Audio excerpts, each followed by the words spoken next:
السلام علیکم ورحمۃ اللہ وبرکاتہ۔ بسم اللہ الرحمن الرحیم۔ جیسا کہ ہم نے ضمائر کے بارے میں تفصیل کے ساتھ پڑھا، اور انشاءاللہ جب تک ہمارے اسباق ہیں، ہمارے سبق ہو رہے ہیں، تو گاہے بگاہے ان ضمائر کے متعلق جو ہم نے اسم اشارہ پڑھا ہے ان کے متعلق اور اسم کی علامتیں پڑھی ہیں ان کے متعلق گفتگو ہوتی رہے گی۔ ہمارے سبق کا یہ مقصد قطعاً ہرگز نہیں ہوگا کہ جو سبق ہم نے ایک دن پڑھ لیا وہ اس سے آگے گرامر ہوتی ہی ایسی ہے کہ ہر وقت ہر چیز کا استحضار ہو۔ تو آج ہمارا سبق مذکر اور مؤنث کے بارے میں ہے۔ مذکر نر اور مؤنث مادہ۔ گویا قرآن مقدس میں، احادیث کی کتابوں میں جو الفاظ موجود ہیں، ہم نے یہ دیکھنا ہے کہ یہ لفظ مذکر ہے یا مؤنث۔ اور مذکر ہے تو بعض دفعہ پھر ضمیر ہم وہی لوٹائیں گے، جیسے احمد کا تذکرہ چل رہا ہے، ہم اردو میں کہتے ہیں وہ، تو عربی زبان میں احمد کے لیے ہم ہوا استعمال کرتے ہیں۔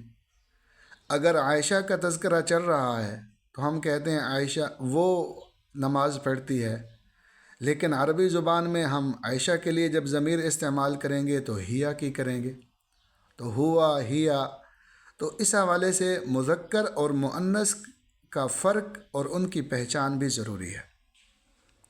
تو محترم سامعین، عربی زبان میں مذکر اور مؤنث کی 3 قسمیں ہیں۔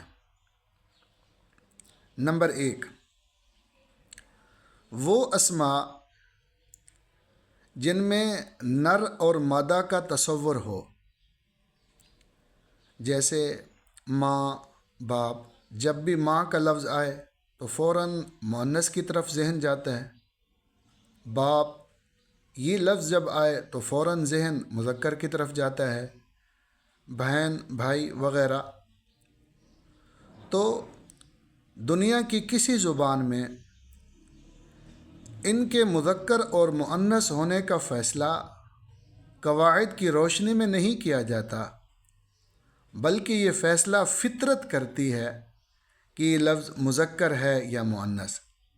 جیسا کہ ہم نے کہا کہ ماں کا لفظ جب بھی ذہن میں آئے تو فوراً ذہن مؤنث کی طرف جاتا ہے، اور باپ کا لفظ جب بھی ذہن میں آئے تو فوراً ذہن مذکر کی طرف جاتا ہے۔ تو جن اسماء میں یہ صورتحال ہو، یعنی نر اور مادہ کا تصور ہو اور فیصلہ بھی فطرت کرے، تو ایسے اسماء کو گرامر کی زبان میں مذکر حقیقی اور مؤنث حقیقی کہا جاتا ہے۔ تو گویا 3 قسموں میں سے پہلی قسم مذکر حقیقی اور مؤنث حقیقی، یعنی وہ اسماء جن میں نر اور مادے کا تصور موجود ہے اور ان کے مذکر اور مؤنث ہونے کا فیصلہ قواعد کی روشنی میں نہیں بلکہ فطرت کرتی ہے، جیسا کہ شعور، عقل اس بات کی طرف وہ ہمیں ضرور لے جاتا ہے کہ ماں یہ جو لفظ ہے یہ مؤنث ہے اور باپ کا لفظ یہ مذکر ہے۔ تو پہلا نمبر مذکر حقیقی، مؤنث حقیقی۔ محترم سامعین، مسئلہ اس وقت پیش آتا ہے، ان اسماء میں پیش آتا ہے جن میں نر اور مادہ کا کوئی تصور نہیں ہوتا اور ان کا تعلق بے جان چیزوں سے ہے۔ مثال کے طور پر جیسے کمرہ ہے، اب کمرے کے مقابلے میں کوئی مادہ یا نر تو ہے ہی نہیں، دیوار ہے۔ اب ان اسماء کے بارے میں مذکر اور مؤنث کا فیصلہ کیسے کیا جائے گا؟ تو عربی گرامر والوں نے چند نشانیاں مقرر کی ہیں جن کی روشنی میں ہم یہ فیصلہ کر سکتے ہیں کہ یہ اسم مذکر ہے یا مؤنث، یعنی جن میں نر اور مادہ کا کوئی تصور نہیں اور ان کا تعلق بھی بے جان چیزوں سے ہے، جیسے کہ ہم نے کمرہ اور دیوار کی مثالیں دی۔ تو یہاں وہ چند نشانیوں کی بنا پر ہم ان الفاظ کو دیکھ کر کہیں گے کہ یہ لفظ مذکر ہے اور یہ لفظ مؤنث ہے۔ تو اس کی واضح نشانی جو علماء نے بتائی ہے وہ یہ ہے، جس اسم کے آخر میں گول تا ہوگی، جیسے ہم نے ہا جو ہو والا ہا پڑھا ہوا ہے، اس کے اوپر اگر ہم 2 نقطے لگا دیں تو یہ گول تا بن جاتی ہے۔ آپ نے دیکھا ہوگا یہ عائشہ کا لفظ جب لکھا جاتا ہے عربی زبان میں عائشہ، تو یہ تا وہی گول تا ہے، لیکن وقف میں ہا بن جاتی ہے، ہم عائشہ کہتے ہیں۔ تو جس اسم کے آخر میں گول تا ہو وہ اسم عام طور پر مؤنث ہوتا ہے۔ عام طور کا لفظ اس وجہ سے کہا کہ آگے وضاحت آئے گی کہ بعض الفاظ ایسے بھی ہوں گے جہاں تا نہیں ہوگی لیکن قرآن میں وہ مؤنث استعمال ہوئے ہیں، تو اس وجہ سے ہم نے عام طور پر کا لفظ کہا۔ یہ کلی 100% قاعدہ نہیں ہے، تقریباً 98% یہی صورتحال ہے۔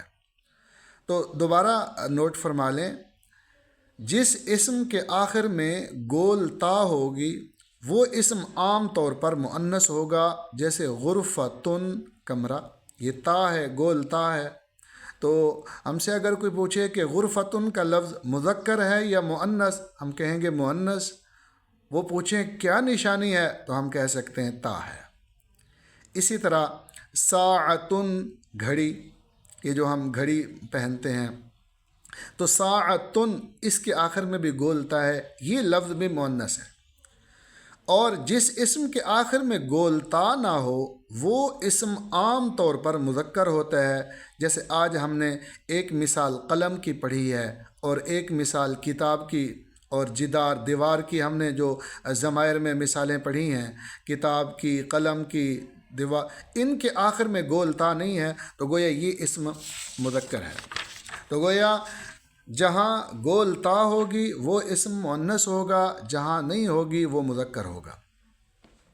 یہ اس کو عربی گرامر والے اپنی زبان میں مذکر قیاسی اور مؤنث قیاسی کہتے ہیں۔ قاف یہ الف یا سین، قیاسی اور مؤنث سماعی۔ قیاسی کا مطلب یہ ہے کہ یہ ان کا مذکر اور مؤنث ہونا قانون اور ضابطے کے مطابق ہے۔ تقریباً 98% الفاظ اسی گول تا والے فارمولے پر اترتے ہیں۔ نمبر 3، کچھ الفاظ ایسے ہوتے ہیں جو اس قاعدے پر پورے نہیں اترتے، یعنی گول تا نہ ہونے کے باوجود بھی مؤنث ہیں، جیسے قرآن میں ارض کا لفظ استعمال ہوا ہے، ارضن زمین، اور اس کے جتنا بھی ضمیریں ہیں وہ مؤنث کی ہیں۔ تو ارضن اگر ہم ان کو غور سے دیکھیں تو ضاد کے آخر میں گول تا نہیں ہے، لیکن قرآن نے ان کو مؤنث فرمایا تو یہ مؤنث ہے۔ ہم اکثر نام رکھتے ہیں اپنے بچوں کا طلحہ، طلحہ، تو اس کے آخر میں گول تا ہے لیکن یہ مذکر کا نام ہے۔ تو ایسے اسماء کو عربی گرامر والے مذکر سماعی اور مؤنث سماعی کہتے ہیں، کہ یعنی ان کے مذکر اور مؤنث ہونے کا فیصلہ ہم نہ قواعد کی روشنی میں کر سکتے ہیں نہ کچھ، بلکہ اہل عرب سے ایسے سنا گیا ہے کہ یہ مذکر ہے اور یہ مؤنث۔ تو ایک دفعہ ہم اپنے سبق کا خلاصہ پھر پیش کر دیتے ہیں۔ آج کے سبق میں مذکر اور مؤنث میں 3 باتیں ذہن میں رکھنی ہیں۔ نمبر 1، وہ اسماء جن میں نر اور مادہ کا تصور موجود ہے، اور ان کے مذکر اور مؤنث ہونے کا فیصلہ تو فطرت کر لیتی ہے، ہمارا عقل کر لے گا کہ یہ لفظ مذکر ہے یا مؤنث، جیسے باپ اور بہن بھائی کی مثالیں ہم نے دی۔ نمبر 2، وہ الفاظ، وہ اسماء جن کے آخر میں گول تا ہے وہ عام طور پر مؤنث ہوتے ہیں، جن کے آخر میں گول تا نہیں ہے وہ عام طور پر مذکر ہوتے ہیں۔ اور ہم نے عرض کیا کہ 98% تقریباً الفاظ اسی فارمولے پر اترتے ہیں۔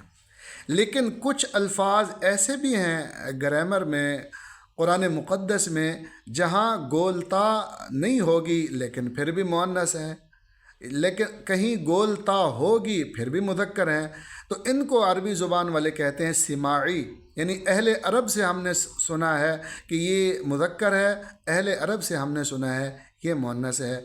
تو یہ ایک مختصر سا خاکہ ہم نے مذکر اور مؤنث کا پیش کر دیا ہے۔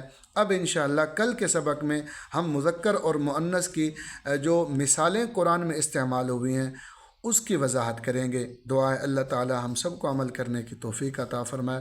وآخر دعوانا ان الحمد للہ رب العالمین۔ السلام علیکم ورحمۃ اللہ وبرکاتہ۔